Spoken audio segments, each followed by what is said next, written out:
మీ మణికంట మన channel name వచ్చేసి Money Jobs Academy 2025లో ద బెస్ట్ నోటిఫికేషన్ అయితే చెప్పుకోవచ్చు. Airport authority of India Limited నుంచి పబ్లిక్ సెక్టర్ మనకి నోటిఫికేషన్ అయితే రిలీజ్ చేయడం జరిగింది. ఇది ఒక సెంట్రల్ గవర్నమెంట్ నోటిఫికేషన్ అండి. అంతేకాకుండా ఇది పర్మనెంట్ జాబ్స్, ఎవరైనా సరే అప్లై చేసుకోవచ్చు. ఈ యొక్క నోటిఫికేషన్కి అప్లై చేసుకోవాలంటే మీకు ఎటువంటి ఎక్స్పీరియన్స్ కూడా అవసరం లేదు. అంతేకాకుండా ఎస్సీ ఎస్టీ ఫీమేల్ కేటగిరీ కానీ పీడబ్ల్యూడీ క్యాండిడేట్స్ కానీ సో అప్రెంటిస్ చేసిన వాళ్ళకి వీళ్ళందరికీ అప్లికేషన్ ఫీ కూడా లేదు. అండ్ అంతేకాకుండా దీనికి శాలరీ వచ్చేసి మనకి 40,000 నుంచి 1,40,000 వరకు మనకి శాలరీ అయితే వస్తుంది.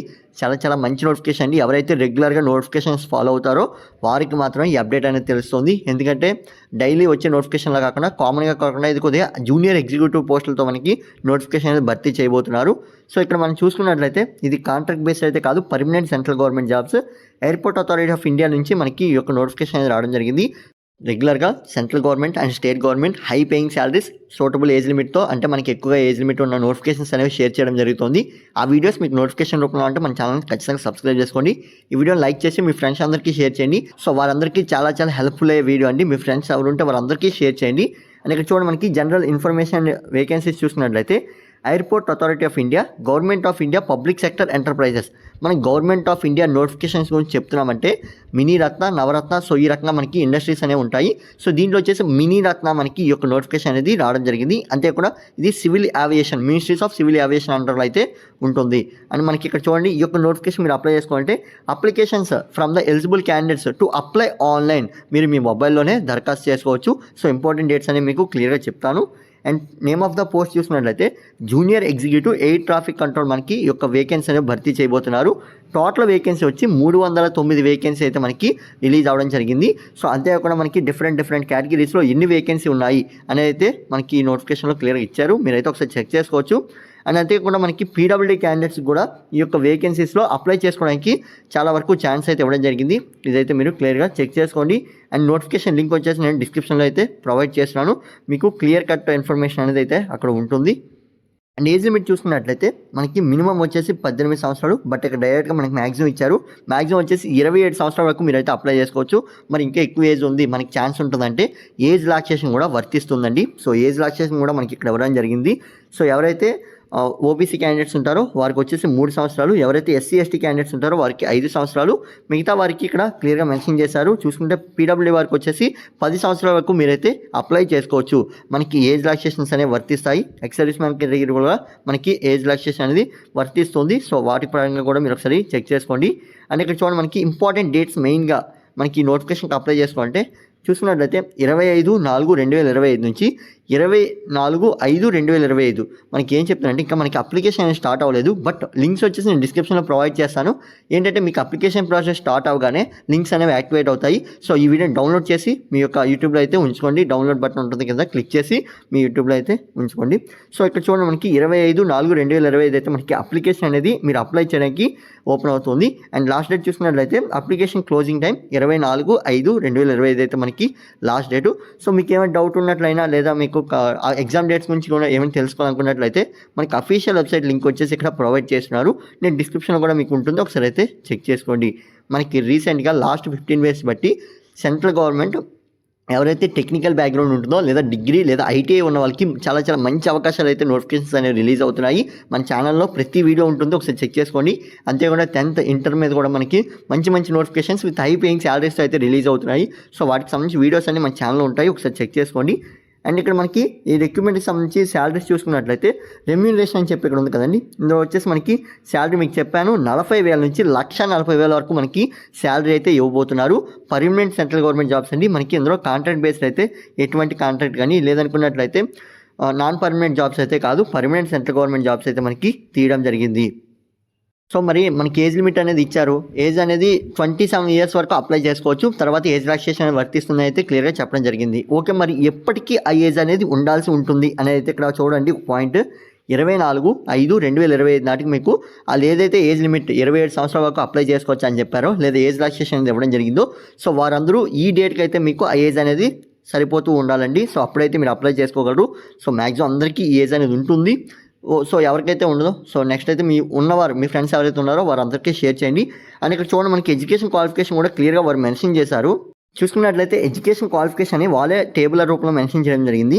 Full time regular bachelors degree in 3 years science background, physics, maths. ఎవరికైతే బీఎస్సీ సైన్స్ బ్యాక్గ్రౌండ్ ఉంటుందో వారందరూ అప్లై చేసుకోవచ్చు. మ్యాథ్స్ కానీ, ఫిజిక్స్ కానీ, సైన్స్ కానీ ఏ బ్యాక్గ్రౌండ్ ఉన్నా మీకు 3 years డిగ్రీ కంప్లీట్ అయితే చాలు అప్లై చేసుకోవచ్చు. మనకి ఇందులో పర్సంటేజ్ అంటూ ఏం మెన్షన్ చేయలేదండి, మినిమం పర్సంటేజ్ ఉంటే సరిపోతుంది మనకి. అండ్ ఇక్కడ చూడండి, మనకి లేదు అనుకున్నట్లయితే ఫుల్ టైమ్ రెగ్యులర్ బీటెక్ ఉన్న మీరైతే అప్లై చేసుకోవచ్చు ఇన్ ఎనీ డిసిప్లైన్. మీకు ఇందులో బ్రాంచ్ అనేది మెన్షన్ చేయలేదు. మెయిన్ ఇంపార్టెంట్ ఏంటంటే ఇందులో మనకి బ్రాంచ్ అనేది ఏమీ మెన్షన్ చేయలేదు. మెకానికల్ వారు, ఎలక్ట్రికల్ వారు, సో కమ్యూనికేషన్ వారు, సో వీలే కాకుండా ఎవరైనా సరే అప్లై చేసుకునే విధంగా మనకి ఈ యొక్క నోటిఫికేషన్ అనేది డిజైన్ చేయడం జరిగింది. సో అది కూడా మీకు ఏంటంటే ఒక సబ్జెక్ట్ ఏదో ఒక సెమిస్టర్లో మీకు ఫిజిక్స్, మ్యాథ్స్ ఈ సబ్జెక్ట్స్ అయితే చదివి ఉండాలి. సో బీటెక్ చేసిన ప్రతి ఒక్కరికి ఫస్ట్ ఇయర్లో ఉన్న సబ్జెక్ట్స్ కామన్గా ఫిజిక్స్, మ్యాథ్స్ అండ్ అదే కూడా కెమిస్ట్రీ అయితే మనకి ఖచ్చితంగా ఉంటాయండి. సో ఇదైతే మీరు గమనించాల్సిందే, ఇదైతే మీకు ఉండాల్సి ఉంటుంది. నెక్స్ట్ వచ్చేసి అంతేకాకుండా మనకి ఇక్కడ ఇంకోటి ఏం ఇచ్చారంటే the candidate shall have minimum proficiency in both spoken and return English of level 10+2 standards. ఇక్కడ ఏం చెప్తున్నానంటే మీకు 12వ తరగతిలో లేదనుకున్నట్లయితే 12వ తరగతి స్థాయిలో మీకు ఇంగ్లీష్ కానీ లేదంటే ఇంగ్లీష్ రాయడం, మాట్లాడడం వచ్చి ఉండాలి. సో ఇదైతే మీకు ఉండాల్సి ఉంటుందని చెప్తున్నారు. లేదు అనుకున్నట్లయితే the candidate shall passed English as one subject in 10th or 12th. మనకి కామన్గా 10th క్లాస్ చదివిన ప్రతి ఒక్కరికి 10th లేదా 12thలో కానీ మనకి ఇంగ్లీష్ అనేది థర్డ్ లాంగ్వేజ్గా 10th క్లాస్లో ఉంటుంది. యాజ్ వెల్ as మనకి ఇంగ్లీష్ అనేది ఒక సబ్జెక్ట్గా 12th క్లాస్లో ఉంటుంది. ఇక్కడైతే మీరు క్లియర్గా చెక్ చేసుకోండి. మనకి 10th క్లాస్ చదివిన ప్రతి ఒక్కరికి ఇక్కడ ఇంగ్లీష్ అనేది సబ్జెక్ట్ కాబట్టి సో ఎవరైనా సరే అప్లై చేసుకోవచ్చు. మీరు ఎటువంటి ఇబ్బందులు అయితే పడవలసిన లేదు. సో డిగ్రీ ఉంటే చాలు, మీరైతే అప్లై చేసుకోవచ్చు. 3 years డిగ్రీ అనేది లేదా బీటెక్ 4 years డిగ్రీ అనేది మీకు ఉంటే చాలు, మీరు అప్లై చేసుకోవచ్చు.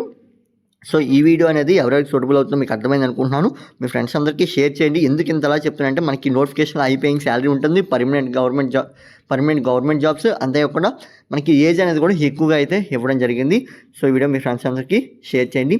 అండ్ నెక్స్ట్ ఇక్కడ మనకి చూసుకున్నట్లయితే సెలక్షన్ ప్రాసెస్ అనేది ఇక్కడ చూడండి మనకి ఇచ్చారు క్లియర్గా. సెలక్షన్ ప్రాసెస్లో ఫస్ట్ వచ్చేసి మనకి కంప్యూటర్ బేస్డ్ టెస్ట్ అయితే కండక్ట్ చేయబోతున్నారు.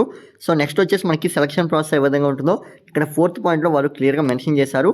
సో ఇక్కడ మీరైతే ఒకసారి చెక్ చేసుకోవచ్చు. మనకి 4th పాయింట్లో వారు క్లియర్గా మెన్షన్ చేయడం జరిగింది. సో ఈ యొక్క సెలక్షన్ ప్రాసెస్ అనేది ఈ విధంగా ఉంటుంది. అంతేకాకుండా 5th పాయింట్లో కూడా మనకి ఏ రకంగా షార్ట్ లిస్ట్ చేస్తారు అనేది కూడా మెయిన్గా మనకి ఏ రకమైన టెస్ట్స్ అనేవి కండక్ట్ చేస్తారు అనేది కూడా మనకి క్లియర్గా ఇవ్వడం జరిగింది. ఎవరైతే అప్లై చేసుకోవడానికి ఇంట్రెస్ట్ ఉంటుందో వారైతే ఖచ్చితంగా ఈ యొక్క ఇన్స్ట్రక్షన్స్ అనేవి ఖచ్చితంగా చదవండి. అంతేకాకుండా మనకి సెలక్షన్ ప్రాసెస్ కూడా ఖచ్చితంగా మీరైతే చదవాల్సి ఉంటుంది. ఎందుకంటే మనకి అప్లై చేసేటప్పుడు మీకు సెలక్షన్ ప్రాసెస్ అనేది తెలియనట్లయితే రేపు పొద్దున్న డేట్స్ వచ్చినప్పుడు ఇబ్బంది పడతారు. అందుకనే ముందుగా మీరు ఇంపార్టెంట్ ఇన్స్ట్రక్షన్స్ కానీ లేదా మనకి సెలక్షన్ ప్రాసెస్ అనేది మీరు క్లియర్గా చదవండి. సో మీకు ఏమైనా డౌట్ ఉన్నట్లయితే ఒకసారి వీడియో అనేది స్టాప్ చేసి ఒకసారి అయితే చూసుకోండి. మనకి సెలక్షన్ ప్రాసెస్ అనేది ఏ విధంగా ఉంటుంది ఏంటి అనేది అయితే మనకి క్లియర్గా ఇవ్వడం జరిగింది. సో మరి ఇక్కడ మన 10th పాయింట్ చూసుకున్నట్లయితే హౌ టు అప్లై మీ అందరికీ తెలిసిందే. మొబైల్లో అప్లై చేసుకోవచ్చు, ఆన్లైన్లోనే అప్లై చేసుకోవాల్సి ఉంటుంది. సో దానికి సంబంధించిన డాక్యుమెంట్స్ కానీ సో ఏమేమి ఉండాలి ఏంటి అనేది ఇక్కడ మనకి ఇన్స్ట్రక్షన్స్ అనేవి ఇవ్వడం జరిగింది. సో ఫోటో, సిగ్నేచర్ కానీ ఎలా ఉండాలి, ఏంటి, ఎలా మెయింటైన్ చేయాలి, డాక్యుమెంట్స్ అనేవి ఏ రకంగా ఉండాల్సి ఉంటుంది, ప్రతి డీటెయిల్స్ మనకి ఇక్కడ నోటిఫికేషన్లు ఇచ్చారు. ఎవరైతే అప్లై చేసుకోవాలనుకుంటున్నారో క్లియర్గా చెక్ చేసుకోండి. అండ్ లాస్ట్ అండ్ ఫైనల్గా మనకి అప్లికేషన్ ఫీ ఏ విధంగా ఉంటుంది అంటే ఇక్కడ 12వ పాయింట్ చూడండి. నోటిఫికేషన్ ప్రకారం చూసుకున్నట్లయితే ఎవరైతే SC, ST ఫీమేల్ క్యాండిడేట్స్ అంతేకాకుండా అప్రెంటిస్ చేసిన వారు ఉంటారో వారికి మాత్రం ఫీ అంటూ ఉండదు. మరి ఏ రకమైన అప్రెంటిస్ ఉండాలి ఈ అప్లై చేసుకుంటే ఎయిర్పోర్ట్ అథారిటీ ఆఫ్ ఇండియా లిమిటెడ్లో అప్రెంటిస్ ట్రైనింగ్ ఎవరైతే చేశారో వారు మాత్రం అప్లికేషన్ ఫీ ఉండదు, మిగతా వారికి మాత్రం ఉంటుందని అయితే వారు చెప్పడం జరిగింది. అండ్ అంతేకాకుండా మన ఇక్కడ చూసుకున్నట్లయితే ఓబీసీ క్యాండిడేట్స్ కానీ అన్రిజర్వ్డ్ కేటగిరీ వాళ్ళకి వచ్చేసి మనకి 1000 రూపాయలు అయితే మీరు ఫీ పేమెంట్ అనేది చెల్లించాల్సి ఉంటుంది. ఇదైతే మెయిన్గా గుర్తుపెట్టుకోండి. 1000 రూపాయలు అయితే మీరు అప్లికేషన్ ఫీ అనేది చెల్లించాల్సి ఉంటుంది. బట్ ఇక్కడ చూసుకున్నట్లయితే SC, ST, PWD అంతేకాకుండా ఫీమేల్ క్యాండిడేట్స్ వారు అప్రెంటిస్ చేసిన వారికి మాత్రం మీకు అప్లికేషన్ ఫీ అంటూ ఏమీ ఉండదని చెప్పి ఇక్కడ క్లియర్గా చెప్పడం జరిగింది. సో మీరైతే చెక్ చేసుకోవచ్చు క్లియర్గా అయితే మనకి ఇవ్వడం జరిగింది. సో అప్లికేషన్ ప్రాసెస్ అనేది మీరు ఈ రకంగా అయితే ఫాలో అవ్వాల్సి ఉంటుంది. అండ్ ప్రతి డీటెయిల్స్ మనకి నోటిఫికేషన్ అయితే క్లియర్గా మెన్షన్ చేశారు. మీరైతే వీటిని ఫాలో అవ్వచ్చు. సో నోటిఫికేషన్ అనేది నేను లాస్ట్ నుంచి ఫస్ట్ వరకు ప్రతిదీ మీకు చెప్పడం జరిగింది. సో ఈ నోటిఫికేషన్ లింక్స్ కానీ అప్లై లింక్స్ కానీ లేదా అఫీషియల్ వెబ్సైట్ లింక్ కానీ ప్రతిదీ నేను డిస్క్రిప్షన్లో ప్రొవైడ్ చేస్తున్నాను. ఎవరైతే అప్లై చేసుకోవాలనుకుంటున్నారో మీ నోటిఫికేషన్ ఫుల్గా రెఫర్ చేసి అప్పుడైతే అప్లై చేసుకోండి. ఇది friends video. Thanks for watching. మీకు ఇంకేమైనా డౌట్ ఉంటే ఒకసారి మన ఛానల్లోకి వెళ్ళి విజిట్ చేయండి. మనకి ఇంకా అఫీషియల్ వెబ్సైట్ నుంచి ఏవైతే నోటిఫికేషన్స్ వచ్చాయో అవన్నీ మన ఛానల్లో పోస్ట్ చేయడం జరిగింది. అండ్ రీసెంట్గా ఏమైనా అప్డేట్స్ ఉన్నట్లయినా మన ఛానల్ అయితే ఒకసారి విజిట్ చేయండి. ప్రతి నోటిఫికేషన్ మీకు క్లియర్ కట్గా with dates, qualification, age limit, salary, experience so ఇలాంటి ప్రతి డీటెయిల్స్ ఎక్స్ప్లెయిన్ చేస్తూ మన ఛానల్ అయితే వీడియోస్ అనేవి అప్లోడ్ చేస్తున్నాను. సో మీకు ఏ డౌట్ ఉన్నా ఒకసారి ఛానల్ అయితే విజిట్ చేయండి. Thanks for watching. Keep watching my channel.